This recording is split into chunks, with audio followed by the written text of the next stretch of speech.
Magandang umaga po sa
in your presence today. Lord, be with us. Be in this congregation.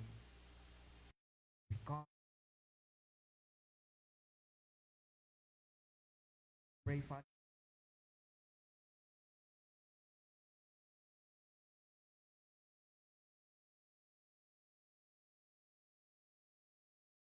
as you are with us. Thank you. We love you. In the name of your Son, Jesus Christ. This is all our prayers. Amen. Good morning mga kapatid uli. I'd like to read the verse. Tayo po ay biniyaan ng ating Panginoon. Sabi dito sa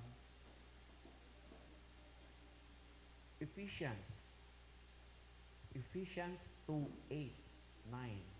For by grace, for by grace you've been saved through faith. Through faith. Sa grasya, biyaya ng Panginoon, tayo ay naliligtas at hindi sa sarili nating mga gawa. This is not your own doing. It is the gift of God. The gift of God, that means hindi po natin babayaran. The gift is just tatanggapin lang po natin. And ang kaligtasan natin, ito po ay resulta. Sabi niya, not the result of your works, so that no one may boast. Now we're doing good works because gusto natin na ma-save. We're doing good works because we are saved. Tama, no? Baliktad, no? Kaya tayo nakakagawa ng kabutihan dahil naligtas muna tayo. Hindi yung magpapakita muna tayo ng magandang gawa kasi sabi natin, gusto kong maligtas. Mali. Yan po ang ibig sabihin ng Ephesians 2:8-9. We don't deserve the grace, but because of God's mercy, He saved us, that made us children of His kingdom. Grabe nun. Napaka-extravagant ng pag-ibig ng Panginoon sa atin. Sobrang lavish. Lavish na pagmamahal. Ito po ay tough love na hindi ka na dapat mamahalin ng Diyos. Kahit sa ating pagkakamali, kakulitan, pagkukulang, pero dahil mahal tayo ng Diyos, gumawa siya ng paraan na kung minsan akala natin, pinaparusahan mo ako, Panginoon. Hindi. Dahil mahal tayo ng ating Panginoon. Gusto niya makita na mahal tayo niya. Sabi nga, He broke the power of sin. Sino pong nagtanggal? Sino pong tayo po'y tanikala sa mga kasalanan? Pinutol ng Panginoon yan. Wala na akong pwedeng magtanggal ng kasalanan sa atin. Ang Diyos lang, mga kapatid. He broke the power of sin that chained us from darkness. At tayo'y pinalaya para magiging mga anak ng liwanag. Napakabuti ng ating Panginoon. Ito po'y amazing grace, mga kapatid. Amazing grace. Tayo po'y tumayo, mga kapatid.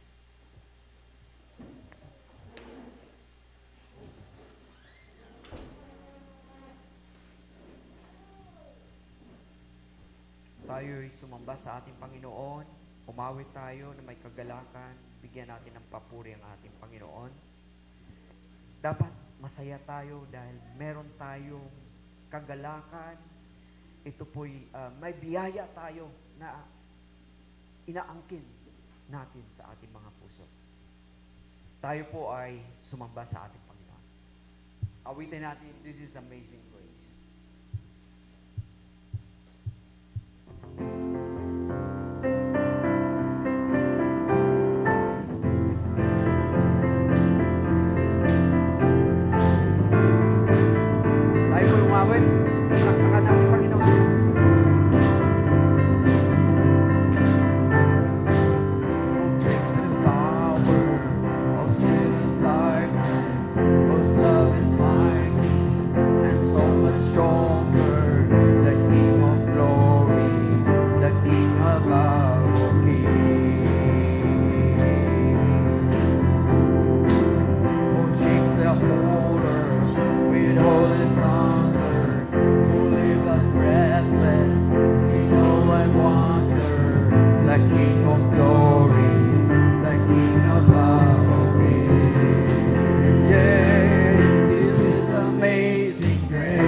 Worthy is the King who conquered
Hallelujah.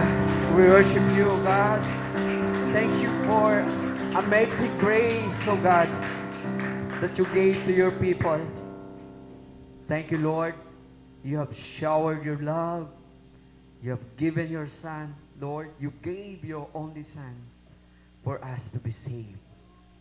Salamat, Panginoon. We know, God, that sa ating mga lakad, kasama tayo ng ating Panginoon. The Lord is always by our side. Let's continue to praise unto the Lord.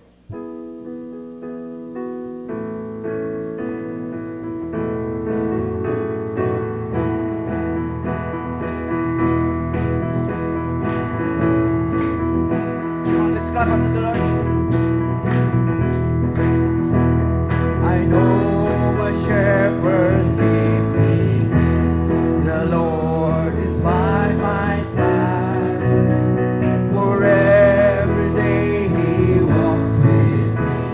The Lord is by my side. The Lord is by. The Lord is by my side. Forever by my side.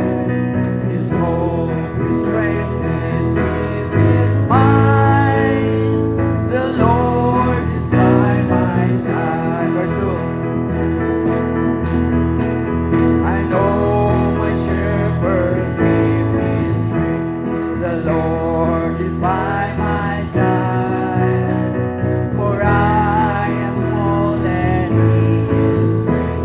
The Lord is by my side. The Lord is by my side. The Lord is by my side. Forever by my side. His hope, His strength, His peace is mine. The Lord is by my side. I know my shepherd gives me. Yes, yes. The Lord is by my side. For He will lead me safely. The Lord is by my side. Sing it. The Lord is by my side.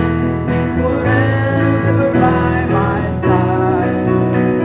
His hope, His strength, His peace is mine. The Lord is by my side.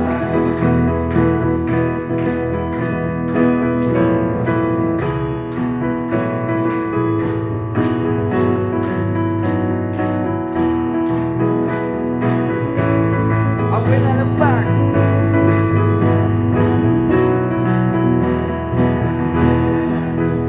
I will surely see your goodness and love. They have followed me. And when I look back, I will surely see my shepherd has laid down his life for me.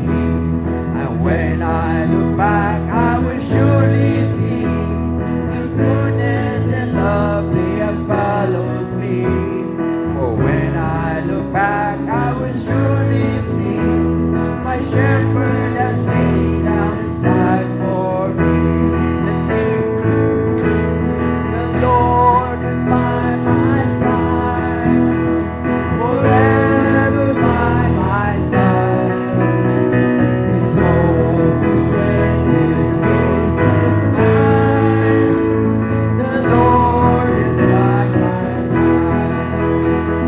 The Lord is by my side. Yes, yes.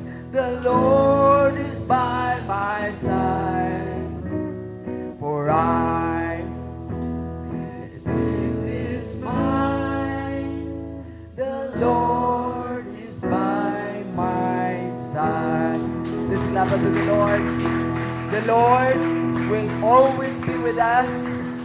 It is promised to His people that He will be with us even unto the end of this world.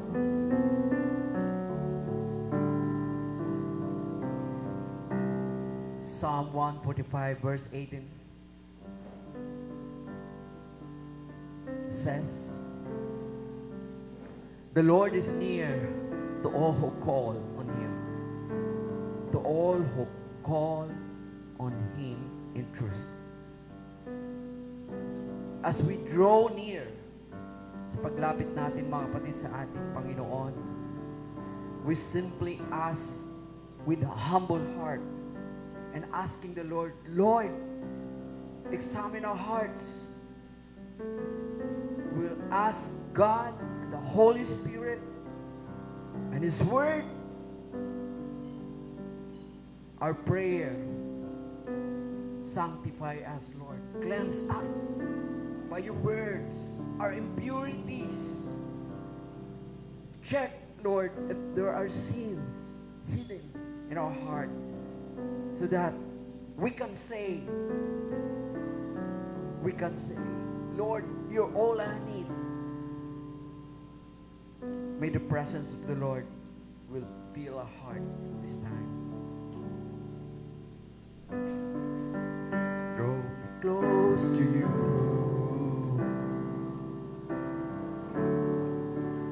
Never let me go. I lay it all down again.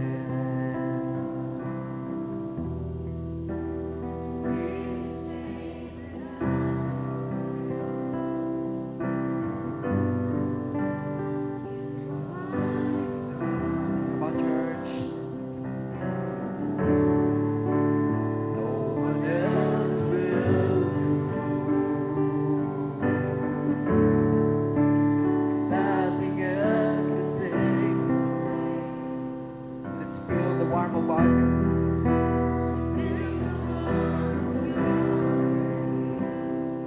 Ask the Lord to bring back to you. Bring me back to you. The Lord we all want. You're all I want. Come on, church. You desire the Lord. You're all I've ever needed. You're all I want. Help me know you are near. Continue to draw near unto the Lord.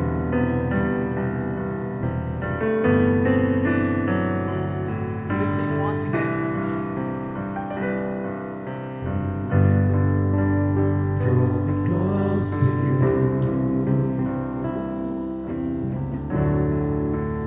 Never let me go. I lay it all down again to hear you say that I'm you are my desire. No one else will. There's nothing else to take away. To feel the warmth of your embrace. Help me find a way to bring me back to you. Let's praise the Lord, you all one. You're all I want.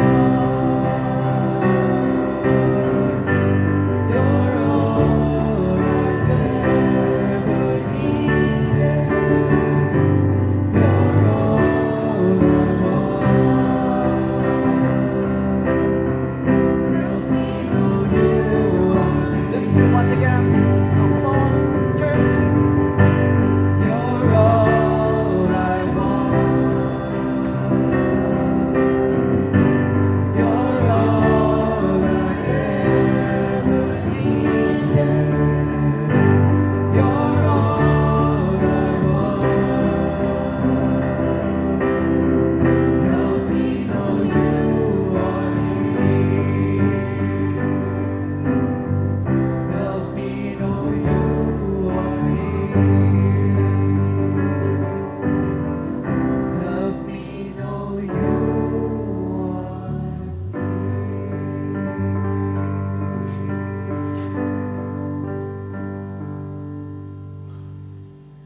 Let's continue to praise our Lord.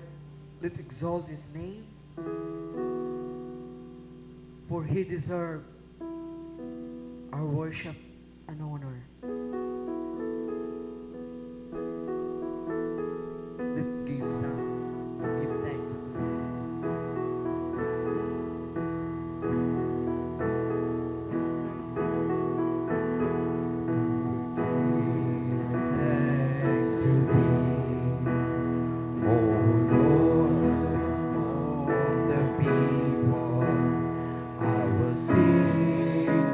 thanks to Him.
Your name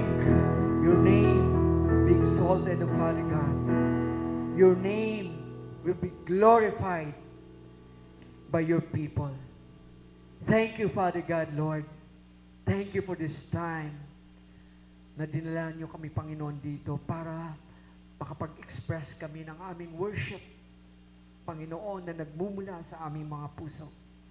Hayaan niyo, Panginoon, na yung ang salita niyo ay mangungusap sa bawat sa amin.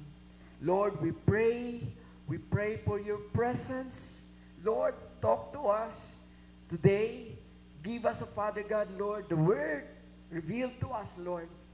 Reveal to us, Lord, your greatness. Salamat, Panginoon. Salamat.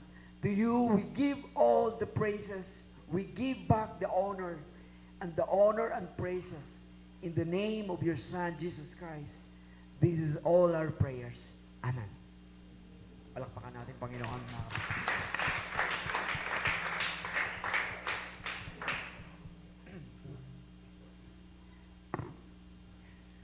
Tayo po ay, bago po tayo makinig ng salita ng Panginoon, tayo po ay welcome po natin bawat isa sa atin. A minor.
First-timer, mga kapatid, would like to welcome Ayesa. Ayesa, baka ito ay, ano? Okay. Awana. So, we have Awana. The Awana ay magkaroon po sila ng games, no? And praise the Lord. We have Brother Gian na magiging sports coordinator. Welcome everyone. Tayo po ay makikinig po ng salita ng ating Panginoon, and glory to God. Si Sister Joy po ating gagamitin ngayon. And by the way po, we are live. We're doing the live na. Kaya pag-pray natin mga kapatid, kasi live po yung ating preaching ngayon, ang ating service. We can do live now. Okay? We'd like to welcome, glory to God for the life of Sister Joy.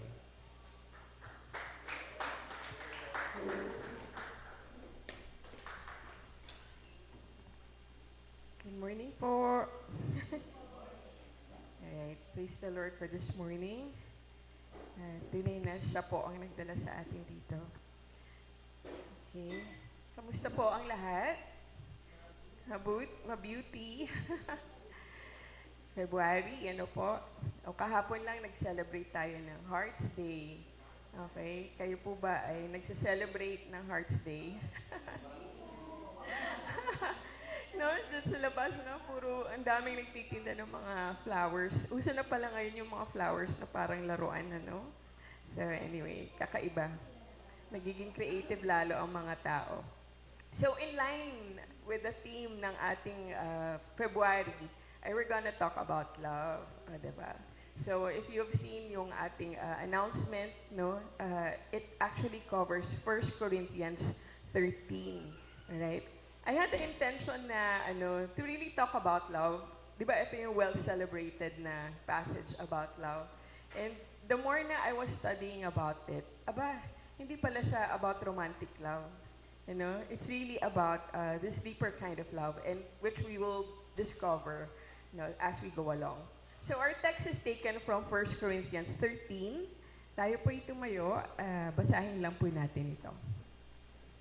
Sabi po rito, if I speak in the tongues of men or of angels, but do not have love, I am only a resounding gong or a clanging cymbal. If I have the gift of prophecy and can fathom all mysteries and all knowledge, and if I have faith that can move mountains, but do not have love, I am nothing. If I give all I possess to the poor and give over my body to the hardship that I may boast, but do not have love, I gain nothing. Love is patient, love is kind. It does not envy, it does not boast, it is not proud. It does not dishonor others, it is not self-seeking. It is not easily angered, it keeps no record of wrongs. Love does not delight in evil, but rejoices with the truth. It always protects, always trusts, always hopes, always perseveres. Love never fails, but where there are prophecies, they will cease. Where there are tongues, they will be stilled. Where there is knowledge, it will pass away. For we know in part and we prophesy in part, but when completeness comes, what is in part disappears. When I was a child, I talked like a child, I thought like a child, I reasoned like a child. When I became a man, I put the ways of childhood behind me. For now we see only a reflection as in a mirror, then we shall see face to face. Now I know in part, then I shall know fully, even as I am fully known. And now these three remain, faith, hope, and love, but the greatest of these is love. Tayo po'y manalangin. Aming Ama, lumalapit po kami sa iyo, O Diyos. Lord, pagbuksan mo yung salita, Lord God, so that we may be ministered, O Lord God, in our minds, in our hearts, in our spirits, O God. Lord, let these words, Lord, from the Apostle Paul, O Lord God, teach us this morning, O Lord God, that we too may gain knowledge, O Lord God, and through this knowledge, O Lord God, our love will also go deeper, Panginoon, sa iyo. Salamat, Panginoon. All this we pray in Jesus' name. Amen. Amen. Tayo po umupo. So, ang title po natin, When Love Marks a Church. Mga kapatid, pag sinabing mark, no? Kung marka, no? Sa Tagalog, parang ano yan, tatak. Di po ba? So, pag sinabing tatak, may guarantee yan. Tatak China, okay? Made in China. O tatak Japan. Tatak Pinoy. Ano? Pag sinabing brand or pangalan, no, meron tayong pagkakakilala, no? Pag sinabing may marka yan, no, yung marka na yun yung pagkakakilala natin doon. Kunwari, mga pansit ni Chano, Chanos, di ba? Uy, masarap yun, pero mamantika. No? O yung, pinakbet ni Inang, uy, alam natin, uy, masarap yun, no? So, kapag dala ng isang bagay, no, yung isang marka or pangalan, no, alam natin kung ano yung karugtong noon. Ngayon, sa church natin, ganun din po yun. Ano po, paano po ba natin gusto tayong makilala bilang isang church? Anong marka natin ang nakikita o nagpapakilala sa atin? No? Ay, ang G.O.G. Bayambang, mababait yung mga tao dyan. O tukol ba ito sa mga activities natin? Tukol ba ito sa church center natin? O dahil ba ito kay Jesus? Alright? Yung mark ni Jesus, mark of love. Okay. Ano po ba ang pangarap natin? No? Hindi ba yun tayo ay makilala bilang tagasunod niya? Tayo ay makilala sa ngalan ni Jesus. If the church is truly marked by Jesus, it must do what He does best. That is to love. Alright? Sabi sa John 13, verses 34 to 35, A new command I give you, love one another. As I have loved you, so you must love one another. By this, everyone will know that you are my disciples if you love one another. Amen? So if the church is to reflect Christ's design and purpose, love must shape everything we do. But what does the kind of love actually look like? Ano ba itsura ng love na yan? No, matamis ba yan? No, maganda ba yan? So this is where 1 Corinthians 13 comes in. No? Si Pablo ang sumulat nitong 1 Corinthians 13 na ito. At madalas po natin itong marinig na sinasabing the way of love. Ano po? Madalas itong ginagamit sa mga kasalan, sa mga couples retreat, pag hihimayin yan, para i-define kung ano yung way of love.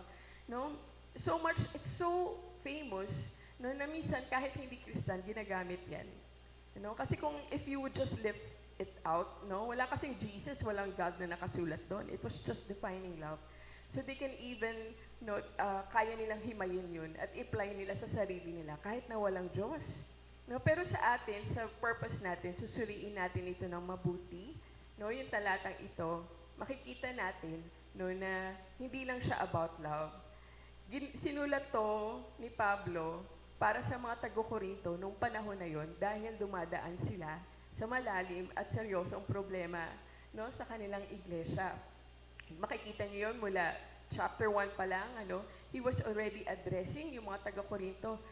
Ano yung mga problema niyo dyan na naririnig ko? So pinangaralan niya sunod-sunod at umabot dito sa chapter 12, 13 hanggang huli na kung saan kina-counsel na niya yung mga taga-Korinto.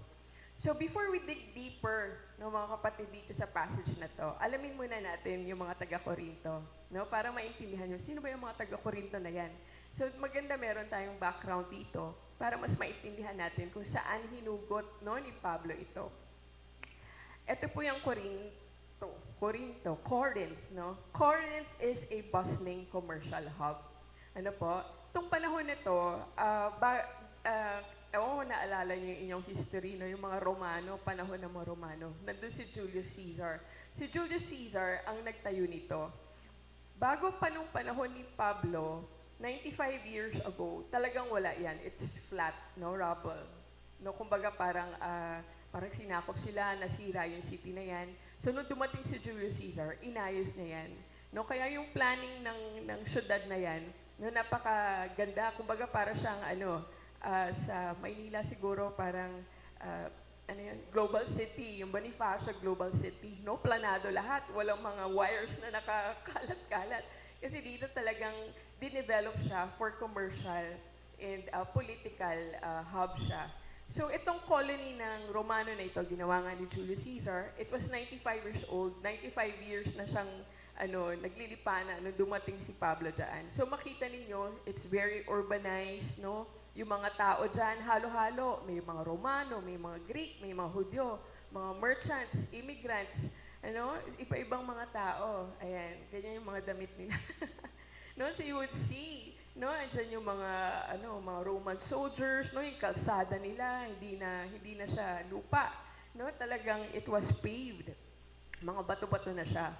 So, it also drew crowds from a lot of, alam niyo yung Olympics, So, nung panahon na dyan, meron ng Isthmian Games. Nabanggit rin ito ni Pastor Ann before. So, parang siya, parang pang-tourism siya, Lahat ng mga tao pumupunta doon. Pero itong lugar rin na ito, it was young, it was ambitious, it was wealthy, pero spiritually complicated. Kasi sa lugar rin na yan, ang daming idol worship. You would hear of mga templo, na pagkakalaki-laki, nandun sa mga tuktok ng bundok, yung talagang, it ruled them, yung mga ganyang mga paniniwala. But it is interesting to note, mga kapatid, yung mga tao dito, karamihan daw na nag-migrate doon, yung mga pinalaya na mga alipin, freed slaves, alright? So, parang yung kunwari, alam niyo po ba yung history ng Australia? Yung mga pinalala doon, yung mga preso sa British, na colony, tapos dinala sila doon. Tapos sila na, nag-develop doon. So, ganito rin yun, mga bagong layang mga tao. So, yung desire nila for status, mataas. Mga, sabihin na natin sa Tagalog, mga ambisyoso. Kasi yung mga pinanggalingan nila, dati silang mga slaves, ngayon malaya na sila. They can do anything they want. Kung gusto nilang yumaman, kung gusto nilang sumikap, they will just work hard. Wala nang makakaharang sa kanila, wala nang mga oligarchs, na kailangan nilang paalisin pa o yung mga oligarchs na mag-stop sa kanila from na umasenso. So by their own, makikita natin na they have this, driven sila, okay? And throughout those years, yumaman na sila, ano po. So, itong mga taong ito yung mga na-convert, no? Ito yung mga taong ito, sila yung naniwala kay Kristo. Nung nagsalita si Pablo, no, na-convert sila, naniwala sila kay Kristo. Pero syempre, dahil ganun yung katauhan, di ba? Tayo rin, dadali naman natin yung katauhan natin sa church, di ba? So, the church was not immune. Okay, so the same mindset ng competition, ng entitlement, ng self-promotion, no, it entered the body of Christ, alright? And it actually produced division, alright? Natural yun, mga kapatid, di ba? Hindi naman tayong perfect na pumupunta sa church, di ba? So, there are things that we have to smooth out, kaya nga tayo nag-church, lumalapit tayo sa Panginoon upang ayusin niya tayo, upang turuan niya tayo. So, anong naging resulta nito sa church, no? Ito yung mga nilista rin ni Pablo. There was boasting in the leaders, no? And in themselves, kahit na mali sila. Okay? They were easily offended, no? At nagdedemandahan sila. Okay? They insisted on personal freedoms, no? Ito gusto kong kainin. Ito gusto kong isuot, no? Without regard for the weaker believers. Alright? They were rude, they were insensitive, no? May mga selosan, no? May mga comparison, no? How they would use their spiritual gifts. There was immorality, there was strife, no? Yung galit, and constant debate over who was more important, who would serve, and who deserved recognition. No? So parang, okay, pareho lang pala. No? All throughout history, it's the same thing. Kasi that's the human heart, di po ba? So when Paul wrote this section about love, he was addressing the heart of their problem. Okay, lahat ng mga problema nyo, ito lang yun. No? Paul told the Corinthians to consider the most excellent way. He reasoned with them, no? Pinakita niya na yung pag-ibig, dapat ito yung motibo ninyo. No? Ito yung batayan nyo sa lahat ng ginagawa ninyo. No? Pinakita niya kung paano yung loveless attitudes, loveless actions, no? It was actually harming the church, his body, and even their witness. So sa outline natin, ito yung papasadahan po natin. Ano po? Sisimulan natin yung when love is absent. Okay? This is when Paul, yan yung, no, yung pag walang pag-ibig sa iglesia, ano ang nangyayari? Ang susunod din doon, si Pablo sasabihin niya, no, how love can also work through them by guiding their interactions and relationships. So we will see more of this in when love is present. And finally, Paul concludes with a summary of love, which we will seek to understand when love is realized. So yan po yung outline natin this morning. So we start on when love is absent. Ano po? Kung walang pag-ibig. 1 Corinthians 13:1-3. If I speak in the tongues of men or of angels, but do not have love, I am only a sounding gong or a clanging cymbal. If I have the gift of prophecy and can fathom all mysteries and knowledge, and if I have a faith that can move mountains but do not have love, I am nothing. If I give all I possess to the poor, no, binibigay mo na lahat ng ari-arian mo sa mahihirap. Pati yung katawan mo, no, sinasakripisyo mo, nagpapakahirap ka para mag-boast ka, but do not have love, I gain nothing. So dito makikita natin na nilista ni Pablo yung mga bagay na pinapahalagahan o ginagawa ng mga Corinthians, no? Na nawawalan talaga ng saysay kung walang totoong pag-ibig sa kapwa. Una, pinuna ni Pablo yung pagpapahalaga nila sa pananalita. If I speak in the tongues of men or of angels, no? Kasi believe sila doon sa mga gagaling magsalita. No, kahit yung speaking in tongues, no, ginagawa nila doon. Wala tayong dito. Pero ganun pa man, kung meron, sabi niya, ganun pa man, kung meron ka na magaling ito, ngunit wala kang pag-ibig. Anong sabi ni Pablo? Ano, sabi niya dyan, parang maingay, no, na simbal. Alam niyo yung simbal? Ito, no, parang kaldero sigurong pinupukpok lang, no? Ganun lang ang dunong natin, ang galing natin kung walang pag-ibig. Kaya sabi niya, when love is absent, words mean nothing. Walang kwenta po ang galing natin sa pananalita, Walang kwenta po, no? Ang nakaka-inspire naman niya magsalita, no? Ang ganda ng accent niya, no? Pero kung walang pag-ibig, wala pong lahat ng iyon. Okay, sabi nga pa sa Tagalog, parang batingaw na umaalingaw-ngaw o pompyang na tumataginting. No, parang din pa lang ang ingay na pakinggan, ano? So, naranasan niyo na po ba ito, no? Makinig sa isang tao ng salita, pero wala, no? Hindi naaantig ang ating mga puso at isip. Yung pangalawang pinuna ni Paul, no, sa passage na ito, yung pagpapahalaga nila sa karulungan. If I have the gift of prophecy and can fathom all mysteries and all knowledge, and if I have faith that can move mountains, no? So nakikita ninyo na parang sinasabi to ni Paul, no? Parang kung yan ang pinapahalagahan ninyo, no? Yung gusto nyo yung may impluensya, no, na karunungan ng gano'n. Kasi nung panahon na yun, malaki yung impluensya ng philosophy, no po, sa mga tao sa Corinto. No, yung style na kanyang speaking, no, yung pagiging public, yung pagkakaroon nila ng public debate, no, napaka-importante nun sa kanila.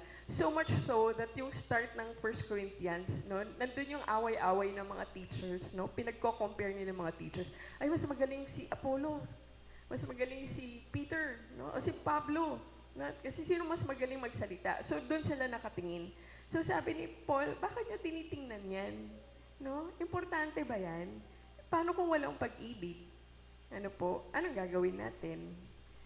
Pinakita ni Paul kung paano ito naging kayabangan ng mga Korinto dahil wala itong pag-ibig. Kaya anong nasabi ni Paul?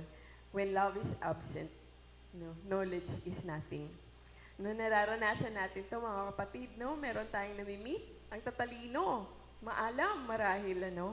Laging may sagot. No, parang yan, parang ano yung walking Google yan. Kaya tanong-tanong mo, may sagot yan. No, ang galing magpaliwanag, mag-explain, pero walang kindness, walang humility, anong nangyayari? Ano? Parang tuloy pagkasama mo, parang nanliliit ka. Ano? Kasi hindi mo ma-feel, parang tinutulungan ba ako nito? O minamaliit ako nito? Okay? Kaya kahit na tama siya, when the truth is not spoken in love, walang nagagawa ang karunungang yun, okay? Knowledge without love is nothing. Sa 1 Corinthians 8, verse 1, sabi din ni Paul, knowledge puffs up, no? But while love builds up. Hangin lang ang karunungan, pero ang pag-ibig, ito yung nagtataguyod. Kaya yung pangatlong pinuna ni Paul, yung pagpapahalaga nila sa sakripisyo. If I give all I possess to the poor and give over my body to hardship that I may boast. No, yun yung nakita niya, kinontra niya. No, yung, sige nga, bigay nga kayo ng bigay, no, ng mga ari-arian nyo sa mga nangangailangan. No, kahit na lahat na, binigay mo na, no, katawan mo na. Pero ano nasa puso nila, no, para may maipagmalaki sila, no? The church in Corinth appears to have been relatively well off. No, mukhang may mga kaya tong mga tao sa Corinto kasi they're self-made. No, so kaya nilang magbigay. No, some members are able to also serve, no, kasi malaya na sila. So kaya nilang magbigay, kaya nilang magsilbi. Kaya for them, parang ito na yun, no? Ito na yung gagawin ko para sa church. Pero anong sabi ni Paul? Paul points out that even acts of great charity and service could be done with the wrong motive. Dahil sabi dito, anong motive nila? That I may boast. Okay? So he shows that it's possible to give sacrificially and yet do so without love. Kaya sabi niya, when love is absent, sacrifice gains nothing. No? Mga kapatid, lagi nating babantayan ang ating mga puso. Okay? Ating mga motibo. No? Sa mga bagay na sinasabi natin at mga ginagawa natin para sa Diyos. Kung wala itong tunay na pag-ibig, okay, maaari tayong magkumpara ng ating sarili sa iba o maghangad ng kapalit at mga privilege, no, mula sa kapwa at maging sa Diyos. So kahit na napakabuti ng ating ginagawa, no, ano sabi ni Paul? It gains nothing. Sabi ni Paul sa 1 Corinthians chapter 4, verses 4 to 5, "My conscience is clear, but that does not make me innocent. It is the Lord who judges me. Therefore, judge nothing before the appointed time. Wait until the Lord comes. He will bring to light what is hidden in darkness and will expose the motives of the heart. At that time, each will receive their praise from God." Right? So makikita rito, gawin mo ang lahat, no? Conscience is clear, no? Search your heart sa mga motibo natin. Pero may pagsuko sa kanya, no? Kasi si Lord lang naman maghuhusga eh. No, eh, kung ano sabihin ng kapwa mo, na parang, uy, nagpapasikat ka lang, wag mong intindihin yun. No? Because it's the Lord who will judge us. Alright? Yun na lang yung comfort natin, ano, mga kapatid. And our praises, we wait upon the Lord. Sabi ni Warren Wiersbe, ministry without love cheapens both the minister and those who are touched by it. But ministry with love enriches the whole church. So this leads us to the second point, when love is present. Okay, so 1 Corinthians 13, verses 4 to 6, love is patient, love is kind, it does not envy, it does not boast, it is not proud, it does not dishonor others, it is not self-seeking, it is not easily angered, it keeps no record of wrongs. Love does not delight in evil, but rejoices with the truth. Ito na. No? Ito na yung ating listahan at pagbabatayan. Unang-una rito, nakikita natin na diniscuss ni Pablo or nilista ni Pablo ang mga katangian ng pag-ibig. Ito yung mga love's qualities. Right? When love is present, we see these qualities in our outward expression. Alright? Pag sinabing yung quality natin ng tao, no, yung mga character or katangian, ito yung mga actions natin, no, mga galaw natin, yung mga salita natin, no, na nagde-define kung ano yung nasa puso natin. Naintindihan po ba natin yun? No, yung kunwari, may natapon na tubig or kinalat ng anak mo, kunwari si Kite, kinalat ni Kite, no? Ano una mong reaksyon? Pagod na ako, lilinisin ko ba yan? No? Pero iba, anak, oh, it's okay. It's just, di ba, nagkalat lang yan, ayusin natin yan, lilinisin natin. So, yun, ano yung default? No, ano yung default natin? O yung pag nalilate, kami, naghahabulan kami ng oras, late na! No, iba na yung tono, iba na yung tono, di ba? So, itong mga qualities na to, lumalabas to, yung when times na tayo nagkikipit or nasa stress, no? Pero, ang tanong, di ba, sa pag-ibig, meron ding mga lumalabas. Kung gaano kalalim yung pag-ibig sa mga buhay natin, no, meron ding qualities na lumalabas. So, una-unang binanggit niya, love is patient. No? Pag love is patient, anong ibig sabihin nun? Hindi ka madaling mainis kahit paulit-ulit na nagkakamali, no? Yung asawa mo, yung anak mo, sino man, no? Yung katabi mo. Okay? Hindi ka agad nagagalit kapag mabagal ang pagbabago ng isang tao. Okay? Love is patient, eh. At isa pa, handa ka maghintay, magtiyaga, at umunawa. Ang love is kind. Ikaw ay mahinahon at maunawain. Iniisip mo ang kapakanan ng iba. May pusong may malasakit, handang gumawa ng mabuti. Are you kind? Love does not envy. Hindi ka naiinggit sa tagumpay at biyaya ng iba. Hindi ka lihim na nalulungkot kapag iba ang pinupuri. Kaya mong matuwa kapag binibigyan ng karangalan ang iba. Next, sabi niya, love does not boast. Hindi mo kailangang ipakita o ipaalam sa lahat ang nagawa mo. Hindi mo ginagamit ang iyong sakripisyo para mapahalagahan. No? Parang, ako na nga naghuhugas lahat dito. Ako gumawa niyan. No? Ako yan. Walang ganoon. Quiet ka lang. Alright? Next is love is not proud. It's not arrogant. Hindi siya mapagmalaki. Parang boasting rin, ano? Hindi mo minamaliit ang iba o hindi ka mapanghamak. No?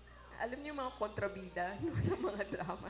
Na-imagine mo, parang, uy, grabe naman to. Ganun ba ako? Parang may tao bang ganoon? Ano? Hindi mo pinaparamdam na mas magaling ka. Marunong kang makinig at tumanggap ng pagkakamali. Yan yung love is not proud. Love does not dishonor others. No? It's not rude. Hindi ka magsasalita ng nakakasakit, ng may panlalait o paninigaw. Hindi mo ipapahiya ang iba sa harap ng maraming tao. Hindi mo isinasalang-alang ang damdamin at dignidad ng iba. Next is love is not self-seeking or it does not insist in its own way. Hindi makasarili at hindi pinipilit ang sariling kagustuhan o pangangailangan. Inuunawa mo muna ang kalagayan ng iba, no? Yung kalang kalagayan, kahinaan. Okay? Kasi ito yung, I think this is the part wherein yung merong sa church na yun, no? May ayaw kumain ng mga meat na inoffer no? Sa mga Diyos-Diyosan. Yung sa iba, okay lang. Ano? So yung kung ikaw, parang, basta bahala ka, ako kakain. No? Hindi pag-ibig yun. No? Pag, hindi ka kakain, sige, hindi na rin ako kakain. No? Meron kang pag-iintindi o malasakit sa kanila. Hindi mo iisipin na ikaw ang laging tama o masusunod. Okay?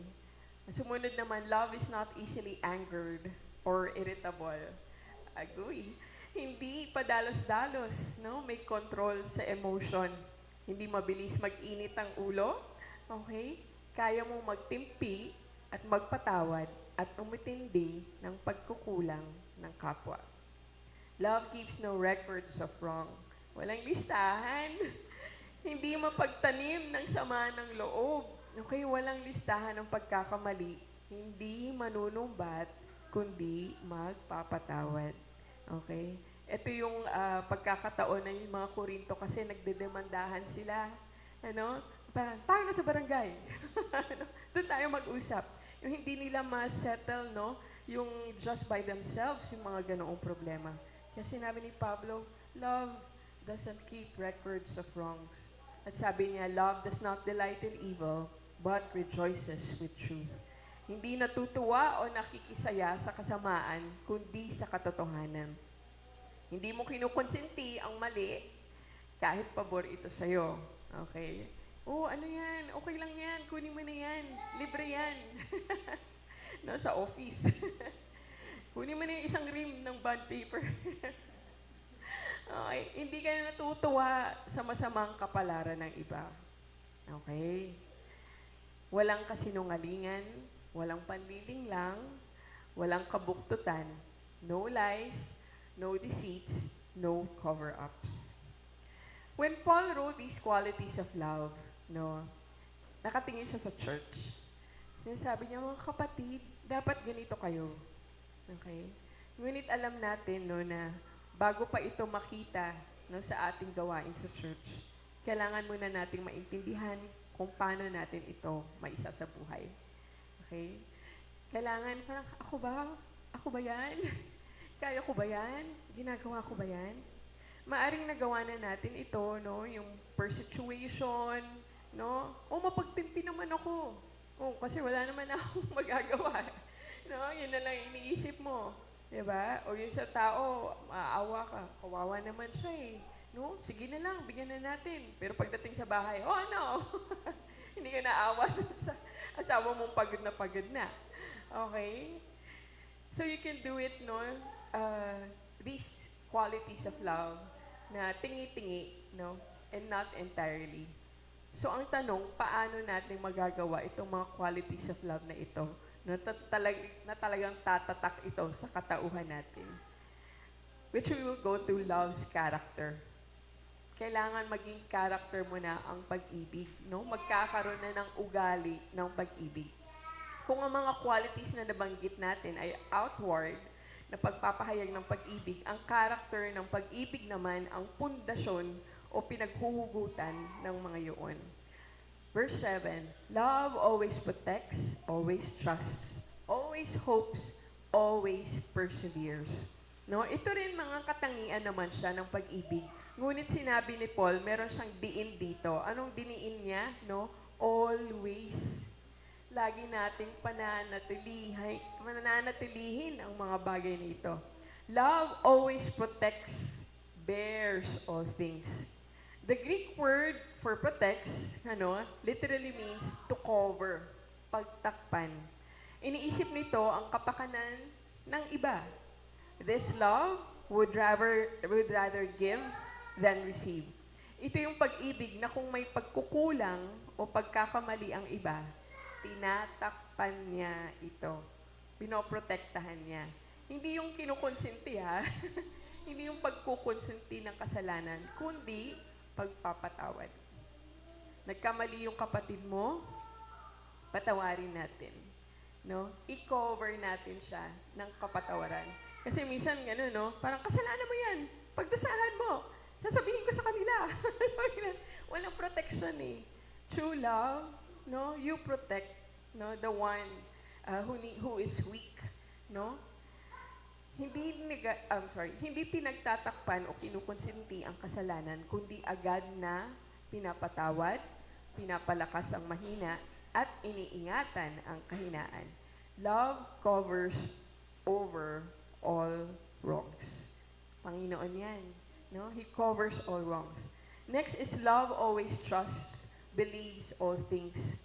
The Greek word for believes naman, it actually means to believe, place faith in, or trust. Okay? Hindi ito yung uto-utong paniniwala, O, lagi kitang pagkakatiwalaan, no? Lagi ako magtitiwala sa'yo, no? Kahit niloloko ka na. Hindi po yun ito, no?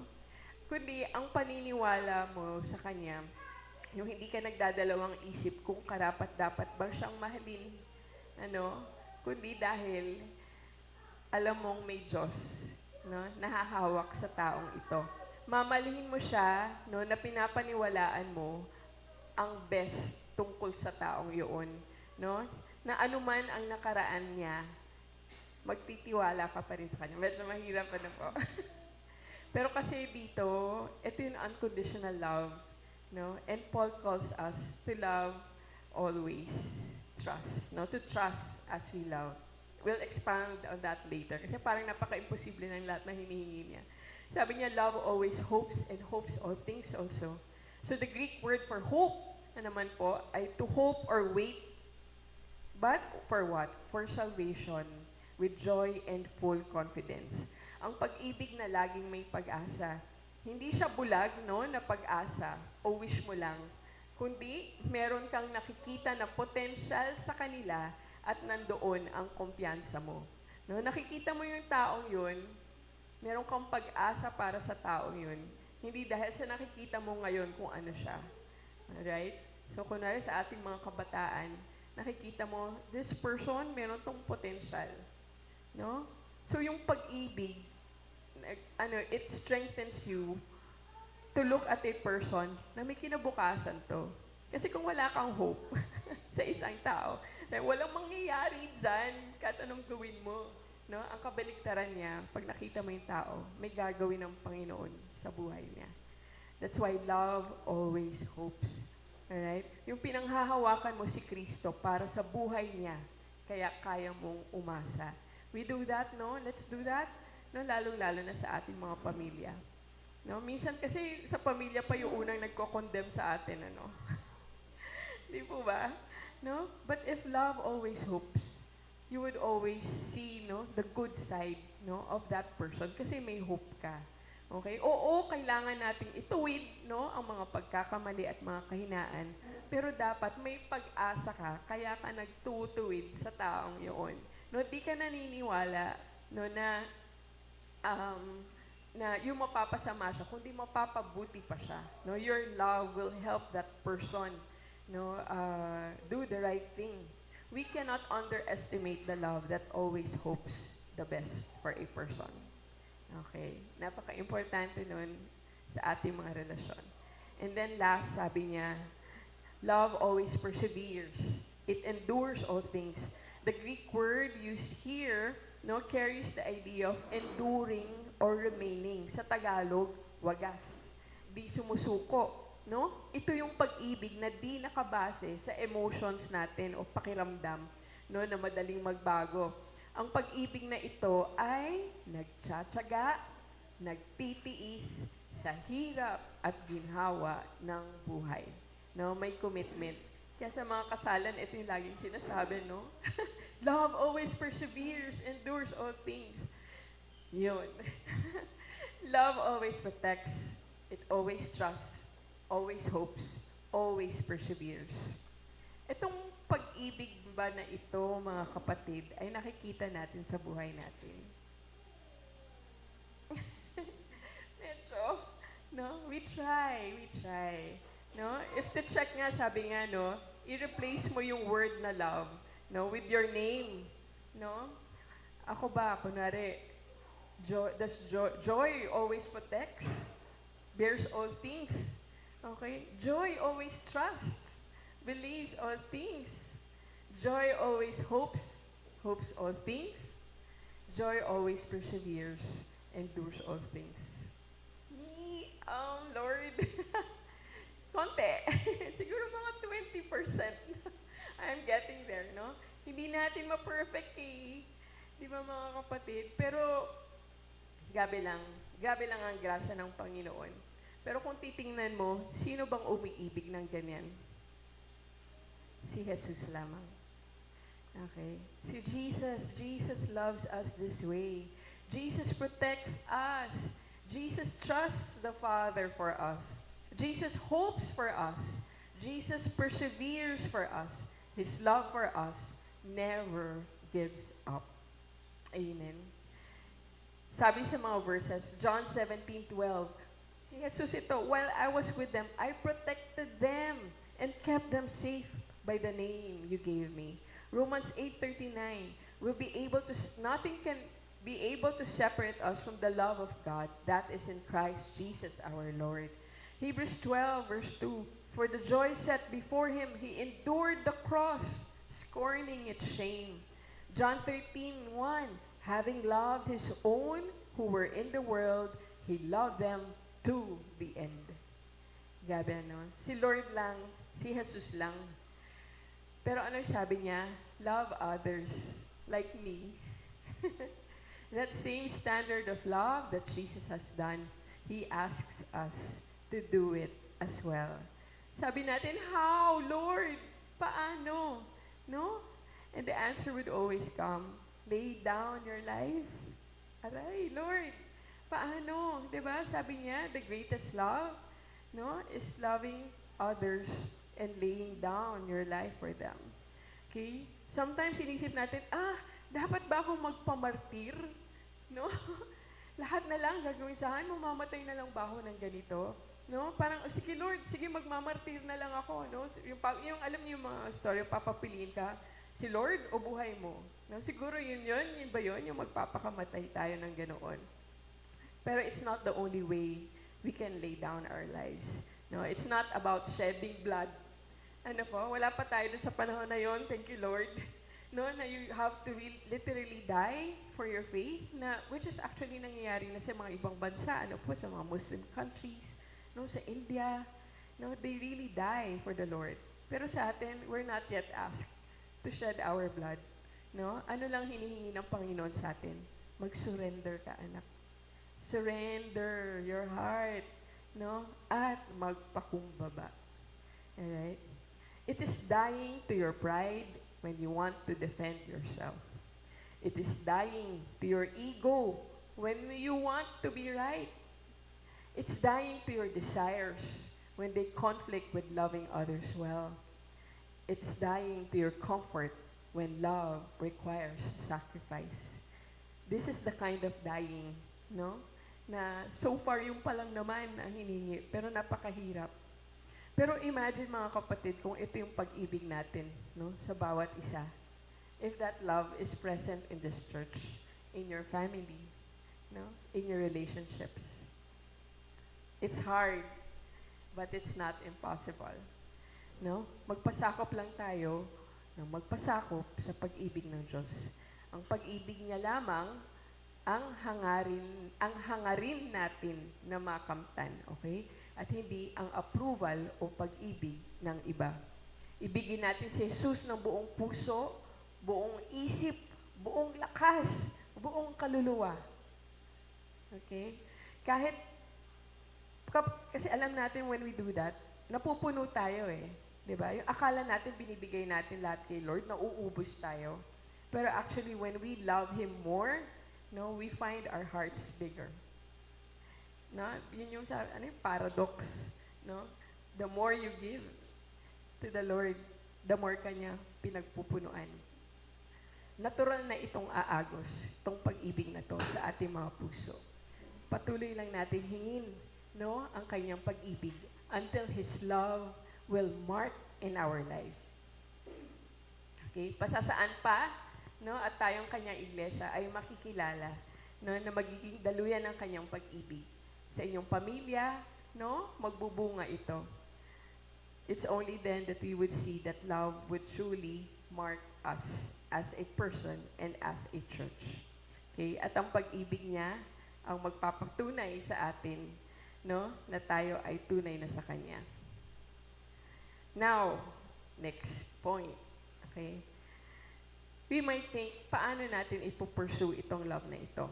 Okay, no? Sige Lord, gagawin ko yan. No? Iibigin kita.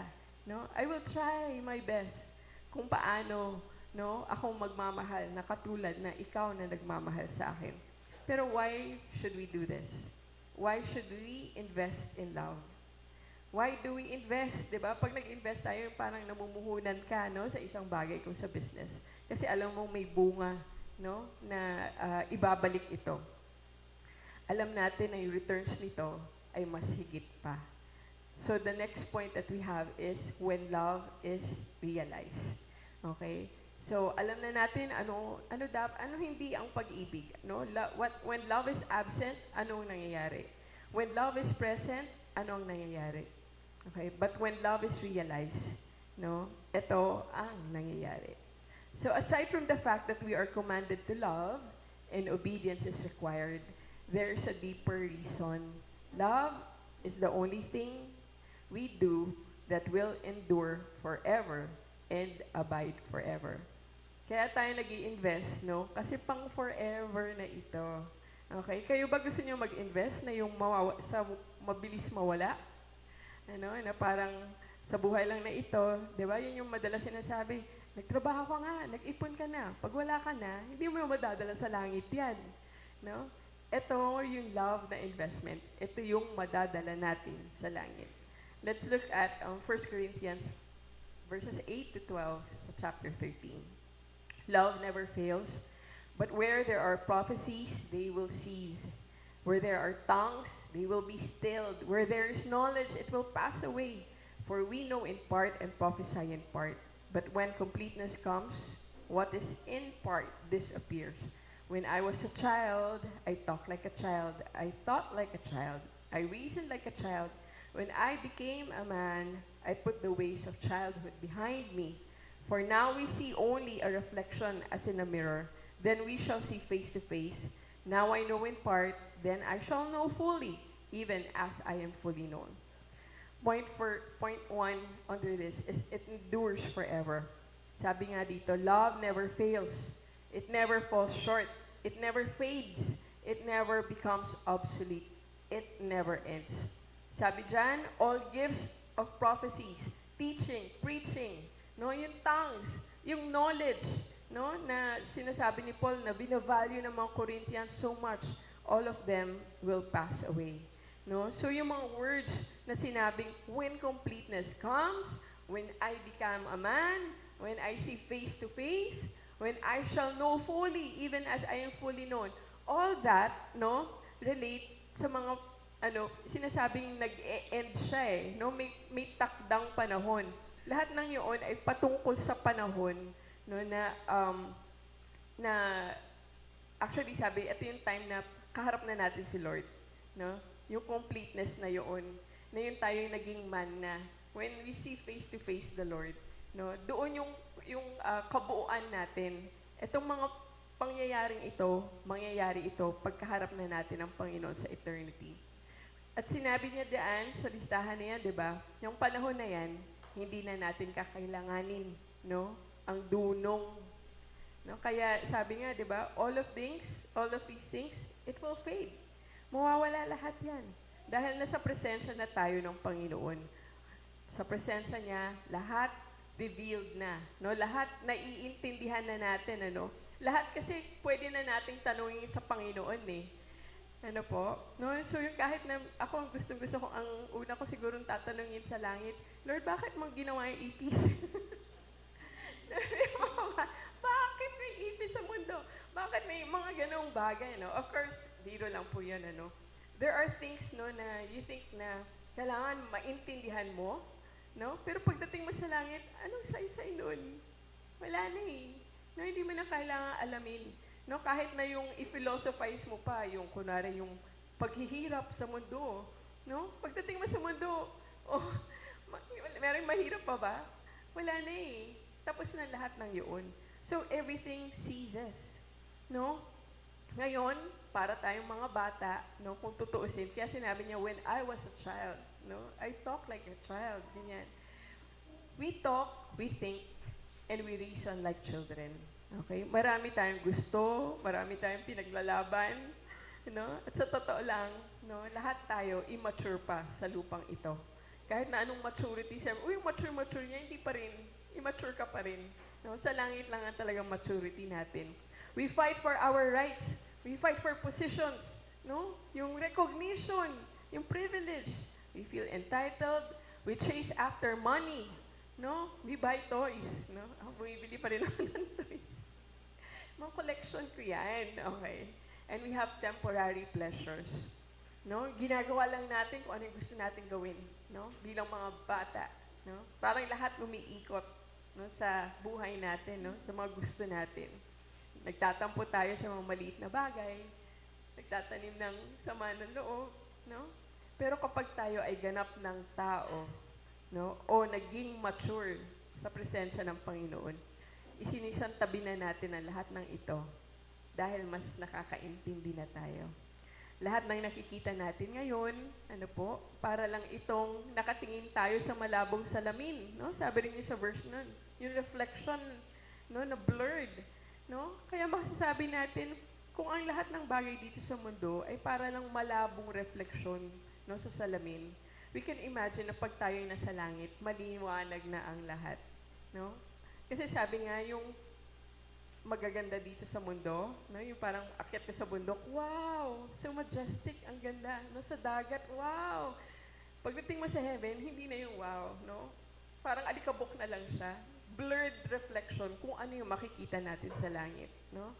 Yung happiness natin dito, no? Of course, we enjoy these things, no? While on earth, biyaya ng Panginoon.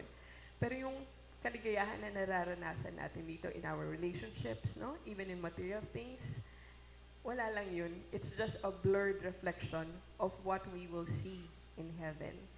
So, everything will cease, no? Dito sa mundong ito. Ano lang ang magpapatuloy? Ang pag-ibig ng Panginoon. Okay? Kahit gaano pa yan kaganda o kabuti, pagdating natin sa eternity, mas higit pa ang makikita natin, mas higit pa ang matatamasa natin. Maliit na parte lang ang lahat ng mabuti na nandito ngayon, no? Kesa kumpara sa nakalaan sa atin sa langit. That's why we are called to invest in love now pa lang. Ano po? Dahil alam natin kung paano ito, no, marirealize kapag kasama na natin ang Panginoon. When love is realized, lahat ng ginagawa mo na may pag-ibig ni Jesus para sa kapwa mo at para sa kanyang kaharian, hindi ito masusunog. Okay? It will stand the test of fire. It will endure forever. So ano po bang gagawin natin? Ano po? Sometimes it's not enough na, I'm going to church. Nag-church naman ako linggo-linggo. No? Ano, babasa ako ng Bible every other day. No, nagpe-pray naman ako pag kailangan ko. Ano, may Lord ako sa heart ko, no? Hindi ko siya nakakalimutan. Yan yung lagi, yung my brother, hi. Lagi tinatanong, nag-church ka na ba? Nagbabasa ako nagpe-pray ako. Ganoon lang, ano po. Pero, nasaan yung puso natin, mga kapatid? Nasaan yung pinapahalagahan natin? Is it in the forever or eternity with the Lord? Kaya ito yun. Love, it abides forever. No? Sa verse 13, si Pablo, ends with this verse. And now these three remain, faith, hope, and love, but the greatest of these is love. In the early church, mga kapatid, and noticeably sa mga letters ni Pablo, lagi niya sinasabi yung triad na yun, no? Yung triad na sinasabi. Faith, hope, love, no? He consistently, these three words consistently appears, no? Minsan sa greetings, ganyan. Or sabi ng mga, ibang mga scholars, nakikita rin sa mga kasulatan ng mga church fathers, no? Na wala dito sa Bible. Kasi for them, parang ito yung pinaka-core virtues ng Christian life. Now, we see these in 1 Thessalonians 1, verse 3. Paul writes, remembering without ceasing your work of faith and labor of love and patience of hope in our Lord Jesus Christ. In 1 Thessalonians 5:8, sabi niya, putting on faith and love as a breastplate and the hope of salvation as a helmet. In Colossians 1, verses 4 to 5, your faith in Christ Jesus and the love you have for all of God's people, the faith and love that spring from the hope stored up for you in heaven. So, dito sa earth, nakikita natin how these three words, fuel each other. Para silang synergistic. Sabi nga, love awakens hope. When we encounter the love of God, hope comes alive with us. Okay? Pag may hope na tayo, ito naman yung nagpapalakas ng ating pananampalataya. It strengthens our faith. It fixes our eyes on Jesus and anchoring us in the confidence that what He has spoken, He will surely accomplish. So as we continue walking with Him, love deepens even more, empowering both our hope and our faith. Nakikita natin, how these three work together. But the time, will come when we finally step into eternity with Jesus. Our hope will be fulfilled. Tapos na. Fulfilled na. And our faith will become sight. Nakikita na natin, yung naging object ng ating faith. Pero anong sabi dito? As for love, it remains because God is love. Kaya, love never fails. It does not fade, nor does it give way to something greater. Love abides forever. Okay? Yung faith natin, lahat ng, di ba yung faith? May faith ka. Nakikita ko yung hindi nila nakikita. Yan yung faith Pananampalataya natin kay Lord. Totoo ba si Lord? Ba't hindi mo, asan siya? Hindi mo siya nakikita. May faith ako. Pagdating natin sa langit, ayun na si Lord. Kailangan mo pa ba ng faith? Hindi na. Na-fulfill na ating faith. Yung hope na nagpapalakas sa atin dito, sa mundo. Nag-hope ka. Na kahit na mahirap yung pinagdaraanan mo, may ginhawa ito kung hindi man sa lupang ito, sa langit. Meron kang kasagutan. Meron kang sagot, sa lahat ng mga tanong mo, lahat ng kahirapan mo. Okay? Pagdating mo sa langit, hindi mo na kailangan mag-hope. Kasi andyan na. Pero ano ang nagre-remain? Pag-ibig. Kasi the Lord is there. You will continue to love Him. Okay? And you will continue to feel His love. Okay.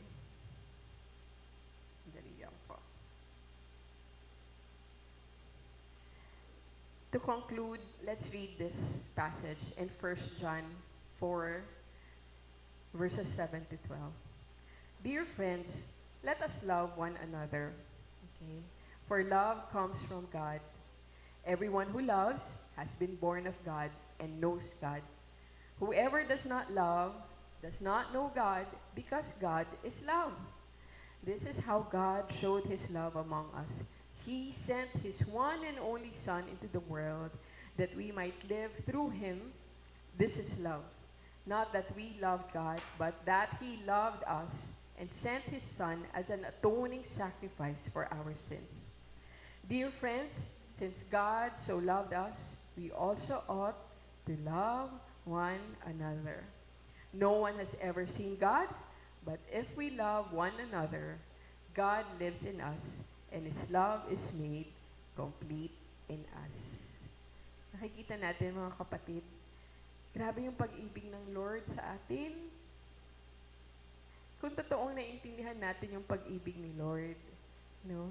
Hindi ba't mag-uumapaw ito sa ating mga puso? Pag nag-umapaw ito sa ating puso, makikita ito sa ating mga buhay. Ano? Pag nakita ito sa ating buhay, no? Ang ating mga pamilya, makikita nila may pagbabago. No? Yung sabi nga, nag-sharing kami last week sa women. No, dati ugali ko ganito, pero hindi na ngayon. No? Ang hinahon ko. No? Kasi naintindihan mo yung hawak ka ng Panginoon eh. No? Minsan sasabihin mo, paano ba gawin yan? Hindi, kailangan mo lang sumuko sa Panginoon. No?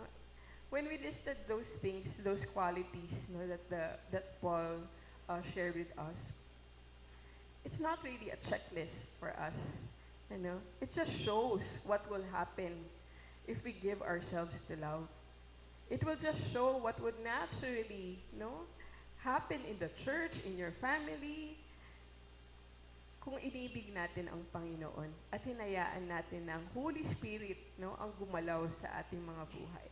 Hindi siya yung mahalin mo ang asawa mo, step 1. Anong gagawin mo? Step 2. Ang mangyayari nun, susundin mo lang yung steps, pero hindi siya nanggagaling sa puso. Pero pag inayos muna natin ang ating puso sa Panginoon, inintindi natin yung totoong pag-ibig niya, ang lahat ng yun dadaloy lang sa ating mga buhay. So dito makikita, na si Lord mapaparangalan sa ating mga buhay. Christ is most exalted when His church loves the way He does. Our talents and spiritual gifts, they become truly beautiful in a more meaningful way only when they are rooted, in the love of Christ. When it is done for Him, when it is expressed in love towards one another. In this kind of love, everything finds its true value, both in this life and the life to come. Okay? Lahat ito na yun, ini-invest natin dahil makikita natin ang benefit ngayon pa lang sa lupa, mas lalo pa sa kabilang buhay. Amen, mga kapatid? Okay pa tayo? Naintindihan natin, hindi siya mabigat. Una, parang mabigat kung isipin mo checklist siya. Pero isipin mo, lahat namang ito, pag yung puso natin nagpakumbaba lang sa Panginoon, hayaan lang natin siyang gumalaw sa ating mga buhay, magbubunga eh. Ito yung sinasabing, abide in me, and I will abide in you. Didikit ka lang sa Kanya. Magpapagamit ka lang sa Kanya. Hindi malayong umagos, ang Kanyang kapangyarihan sa ating mga buhay. Friends, magsa-celebrate na tayo ng ating 7 years, this year. Praise the Lord. 4 years dito sa ating center. Some of us, parang 9 years pa, mula na nagsimula pa sa Kamiling Bible Study. Pero, gabi lang mga kapatid, siya lang talaga nagpapatuloy sa atin. Malapit na dumating si Lord. Kung babasahin niyo lang yung mga news, ano pa bang gagawin natin sa mundong ibabaw? Kundi ibigay na natin ang lahat sa Kanya. Tinawag tayo ng Diyos mula sa mundo upang maging bahagi ng katawang ito, ng iglesia. Bawat isa sa atin may kaloob, may panawagan bilang bahagi ng Kanyang katawan. Ngunit higit sa lahat ng yun, wala nang hihigit pa sa panawagang ibigin siya, okay? At ibigin ang isa't isa. Let love, God's love, be the mark of this church until kingdom come. Amen? Until God calls us home. Amen. Amen. Tayo po ay tumayo. Let's come to the Lord. Let's bow down our heads. Purihin ka, O Diyos. Purihin kayo, Panginoon. Salamat sa iyong salita, O Lord, na pinaalalahanan niyo po kami, Panginoon, kung ano ang pag-ibig. Kung ano ang pag-ibig na katulad ng pag-ibig mo, O Jesus. Lord, mahirap man gawin o gampanan, O Diyos, ang mga qualities ng love na ito, O Lord. We know, O Lord, na tanging ang grasya mo lamang po ang magtuturo sa amin, O Lord. Tanging ang Holy Spirit lang ang magpapakita sa amin kung ano ang talagang nasa aming mga puso. Salamat, Panginoon, na patuloy mo kaming tinuturuan, O Diyos. Truly, Lord God, search our hearts, O Lord. Know our thoughts, O God. See, O Lord, if there's anything hurtful, Lord, in our hearts, in our lives, O Lord. And lead us, O Lord God, to your ways, O Jesus. Turuan mo kami, Panginoon, O Lord God. Unang-una, kung paano sumuko sa iyo, Panginoon. Pangalawa, Panginoon, maisabuhay, Panginoon, ang iyong pag-ibig, O Diyos. We have received this, O Lord God, Panginoon. When you gave love, when you gave Christ to our lives, O Lord God, to save us from our sin, from our eternal damnation, O Lord Jesus. But now, Lord, we live this eternity, Lord, with you. Na kahit po ngayon, na kami po ay nabubuhay, O Lord God, meron kaming pagkakataon, O Diyos Ama, na umibig, Panginoon, tulad ng pag-ibig mo sa amin, O Lord. Lord, we pray for our families. We pray for our relationships, so Lord. And most importantly, at this point, we pray, Lord God, for the church. Let your love just fill us so much, so Lord God, that people around us will see your work in our lives, so Lord God. Patawarin mo po ang aming mga kahinaan, Panginoon, sa mga pagkakataon, Panginoon, na marahil ay pinili namin, Panginoon, na hindi magmahal, O Diyos. Pero we know, Lord God, you are the forgiving God. You are the God who takes away our sins, O Lord Jesus. At lahat, O Lord God, ay bago sa iyo, Panginoon.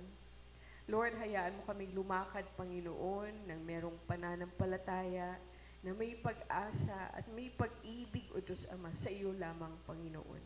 Salamat, O Lord, that we can always look forward, Lord, to every day, Panginoon, that we have a chance, O Lord God, to live our lives, O Lord God, in the light of your love, so that people may see, O Lord God, that indeed you are the God who is powerful, alive, and working in every detail of our lives. Salamat, Panginoon. And Lord, as we part our ways, O God, we pray, Lord God, for your presence to be with us. Pag-ingatan niyo po ang bawat pamilya, Panginoon, that is represented here, Panginoon. Bawat trabaho, Panginoon, bawat eskwelahan, O Diyos, O Lord God. Panginoon, panghawakan niyo po ang mga buhay namin. Nawa kami ay maging patotoo, Panginoon, O Diyos Ama, sa iyo at sa ginagawa ni Jesus sa aming mga buhay. Lord, as for our tithes and love offerings, we give them, O Lord God, with thankful hearts, knowing that everything that we have, O Lord God, it's only by your grace and by your blessing. Maraming salamat, Panginoon. Lord, balutin mo ang iglesyang ito ng iyong pag-ibig, O Diyos Ama, ng iyong presensya, ng banal na Espiritu na patuloy na aakay sa amin at magtuturo, Panginoon, O Lord God, in all your ways, O Lord God, in all, Panginoon, O Lord God, your wisdom, and your grace and mercy. Salamat, Panginoon.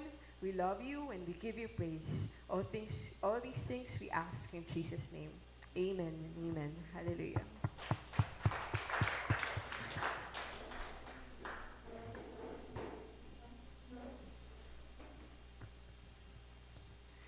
Good morning, everyone. Before we part ways, tayo po ay kumanta muna ng isang awitin. Let's sing the song, The Lord is by My Side.